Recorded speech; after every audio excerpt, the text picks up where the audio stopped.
எல்லாருக்கும் வணக்கம். ஷேர் மார்க்கெட்ல எனக்கு 18 வருஷம் இன்வெஸ்ட்மென்ட் பண்ண அனுபவம் இருக்கு. அதனால ஷேர் மார்க்கெட்ல இன்வெஸ்ட்மென்ட் பண்றவங்களுக்கு நஷ்டப்படாம இருக்கத்துக்காக, உதவத்துக்காக தான் இந்த சேனல் ஆரம்பிச்சிருக்கேன். அதனால நீங்க எல்லாரும் என்னுடைய சேனல சப்ஸ்கிரைப் பண்ணி உங்களுடைய ஆதரவ எனக்கு குடுங்க.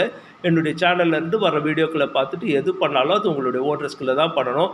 இந்த வீடியோக்கள் எல்லாமே ஷேர் மார்க்கெட்ல இன்வெஸ்ட்மென்ட் பண்றவங்களுக்கு விழிப்புணர்வு, ஐடியா குடுக்கறதுக்காக போட்டிருக்க வீடியோ. நீங்க இன்வெஸ்ட்மென்ட் பண்றப்போ உங்களுடைய ஃபினான்ஷியல் அட்வைசர் கிட்ட கன்சல்ட் பண்ணி இன்வெஸ்ட்மென்ட் பண்ணுங்க. இந்த வீடியோல நாம என்ன பார்க்க போறோம் அப்படின்னா, எல்நெட் டெக் அப்படின்ற கம்பெனியோட ஷேரை பற்றி தான் பார்க்க போகிறோம். இந்த கம்பெனியோட ஒரு ஷேருடைய விலை இப்போ ரூ. 360 அளவில் இருக்குது. இதை ரூ. 400 ஒரு 30 ஷேர் வாங்கலாம். அதுக்கப்புறம் ஒவ்வொரு முறையும் 25% டவுன் ஆக ஒரு 10 ஷேர் 20 ஷேர் வாங்கி ஆவரேஜ் பண்ணலாம். இந்த கம்பெனியோடைய ஷேர்ஸில் இன்வெஸ்ட்மெண்ட் பண்ணுறது தங்கத்தில் இன்வெஸ்ட்மெண்ட் பண்ணுறதை விட வளர்ச்சி கூடுதலாக இருக்கிறதுக்கான வாய்ப்பு அதிகமாக இருக்குது. இந்த கம்பெனியில் மொத்தம் ஒரு 40 லட்சம் ஷேர் அளவில் இருக்குது. ஃபாரின் இன்வெஸ்டர்ஸ் இதில் நிறைய இன்வெஸ்ட்மெண்ட் பண்ணலை.